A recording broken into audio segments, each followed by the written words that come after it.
Too. Mark you, as soon as I came here, the critics saw that my brushwork was different.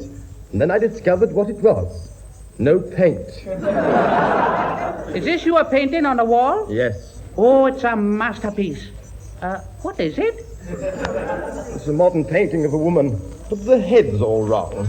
Well, can't you do the head again? Well, that's the trouble. I can't find the head. Tell me, what's this crisscross design in the corner? Oh, that. Well, you see, the model I used had been sitting on a cane-bottomed chair. Are you a surrealist artist? Yes, I say. Can I have a word in your nose? Anyway, the colours are magnificent. Oh, I wish I could take them home with me. Don't worry, you will do. You've been sitting in my palette. Oh, my gracious. But how do you get such a glorious colour for the sky? Well, I'll show you. You take a bit of red, a dash of pink, a little white, spot of yellow, a pinch of salt. A pinch of salt? Yes, it's a light one in the sandwich. Oh, you are mad! Oh, well, in Paris, everyone is mad. Only the river is sane. Oh, everyone says I'm mad. You should hear the names they call me. Yes, I saw some of them are written on the walls outside. Well, I don't care. Just give me a palette, brushes, and a beautiful girl, and I'm content. Oh, I don't know, though. Perhaps I could manage without the palette and the brushes. What are you going to paint next? Well, I think I'll get up early tomorrow morning and paint a Somerset Mauve. Look at this. This is my masterpiece. Why, I wouldn't sell this for all the tea in China. I'll give you 10 shillings for it. 10 shillings? Do you think I'd sell the work of a lifetime for a measly 10 bob? Now, if you said £1, it might be different. How about this picture of a girl here? Ah, now that is my piece de resistance. That is? Yes, she wouldn't let me kiss her for 3 weeks. I suppose you always kiss your models? Well, it depends on whether I'm painting a girl or a plate of wet fish. Ah, that must be my model. Open the door, will you? Ah, hello, Antoinette. How are you this morning? Oh, fair to modeling. What a wonderful profile. Oh, yes, and her face is nice, too. Oh, such flattery. You turn my head. Might be better that way. No matter. Stand over there. I'm going to paint you. Now, where are my brushes? Ah, now then. Oh! That paint is cold. Oh, I'm sorry. I'll tell you what it is. You see, my work's so realistic, I get confused.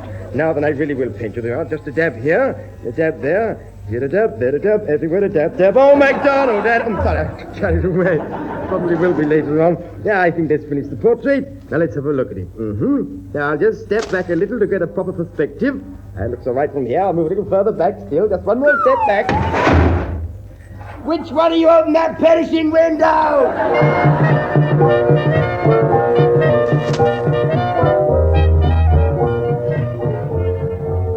Strychnine didn't remain long in Paris. He set sail for the South Seas, where he stayed for a while at Haiti. And after Haiti came Haiti 1. Finally, he landed at Bikini. As you would expect, it's just a small strip of an island. When Carruthers and I arrived, we found Strychnine living in a native hut. He looked a sick man. I say, Henry, you do look ill. You must have been burning the candle at both ends. I know.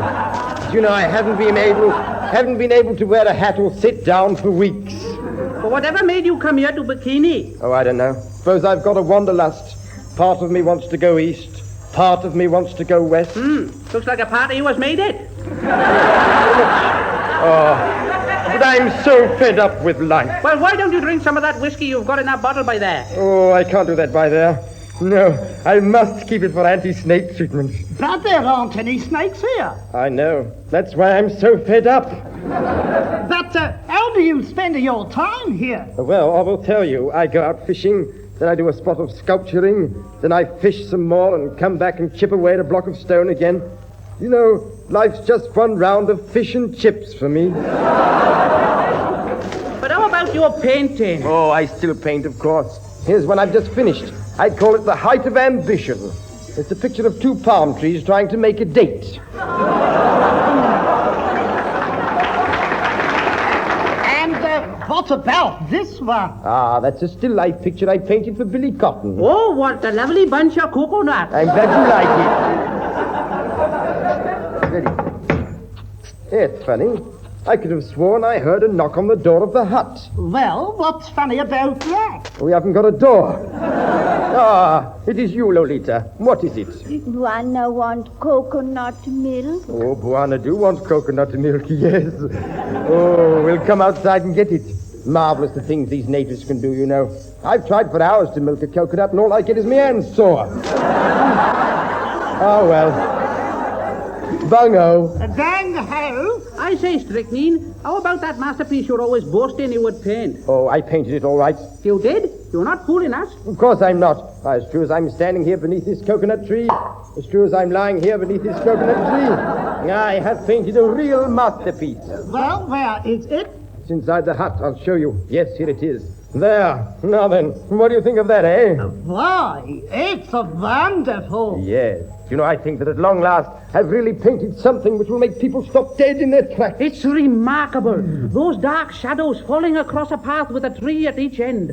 What will you call it? Simple. A zebra crossing.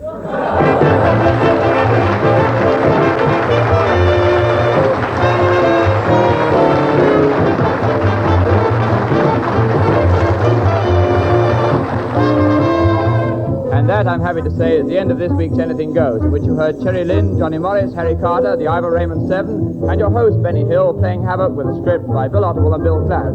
We'll be back again at the same time next week, so until then, back to the glass house.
Anything Goes was presented by Duncan Wood and was recorded this week in the Station Theatre, Royal Air Force, Lynham. The script was by Benny Hill, Bill Otwell and Bill Clout. We invite you to listen again at the same time next week when the show visits the RAF Regiment at Watchet. Cherry Lynn is appearing in Cinderella at the Princess Theatre, London.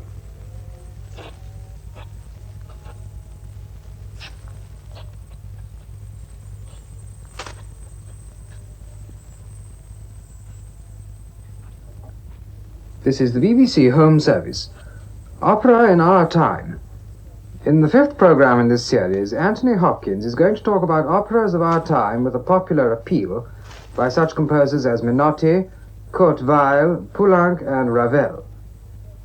The illustrations from operas by Poulenc and Menotti are sung by Elizabeth Boyd and Maurice Bevan. Mr. Hopkins.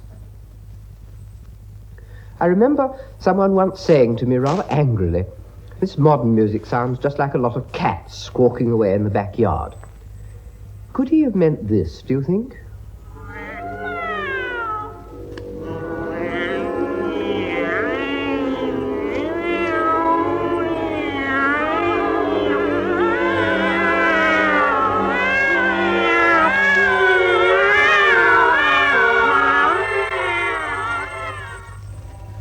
That may be a little more musical than the efforts of the less tutored cats that you may have at home. But when Ravel does that sort of thing in his enchanting opera ballet, L'Enfant et les Sortilèges, he's doing something that comes off superbly in a theatrical work, but which would probably cause a good deal of raised eyebrows in the concert hall. Composers have always dared to do rather more spectacular things in opera, in the way of grunts and groans and odd noises. It doesn't matter what your voice production's like when you have to do this sort of thing.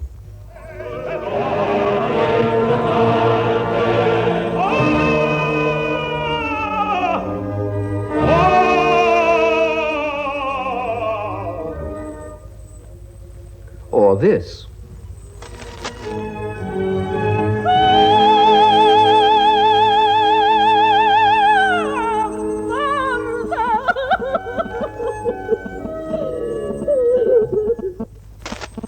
In fact, if you're writing an opera, the field is pretty open to you to experiment as much as you like in the use of non-musical sounds.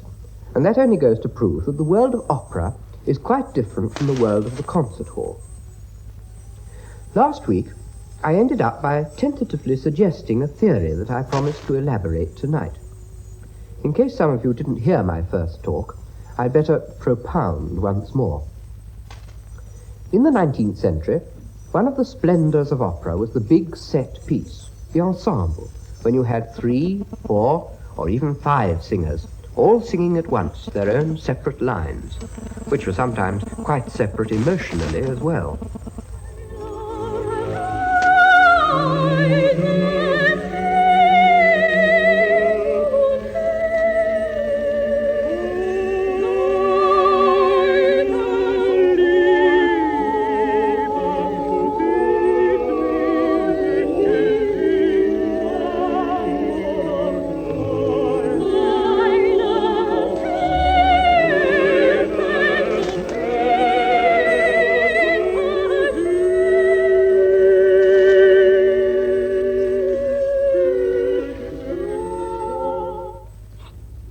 Now that is quite gorgeous as music.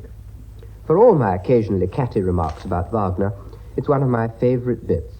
But while it's being sung, the action of the opera is necessarily held up. Every composer, of course, likes to show his craft by writing, or shall we say trying to write, a big ensemble like that. But it's one of the things that I find quite out of place in a modern opera. Up to 1900, the proportion between music and action in opera had always fluctuated a certain amount, but on the whole, the music was far and away the most important part. Just imagine seeing Rigoletto, for example, being acted without any singing, and you'll see what I mean. It really would be impossible. But particularly in Italian opera, the trend was towards realism, and that must mean that the proportions are going to be changed a bit. The more important the dramatic side of an opera becomes, the harder it is for the audience to suddenly lose interest in the story and, as it were, switch on their musical appreciation thinking boxes instead. Let me give you a quick example. In The Rape of Lucretia, we see a very exciting scene between Tarquin and Lucretia when he comes to her room at night, and after trying to persuade her by force of words to yield to him, and not getting very far, he leaps onto her bed, draws his sword, and is about to violate her against her will, when suddenly the action is suspended, and the two of them, plus the 2 solo commentators, embark on a big unaccompanied ensemble in which a rather irrelevant and unconvincing poetic simile is developed. Now, you can bring as many aesthetic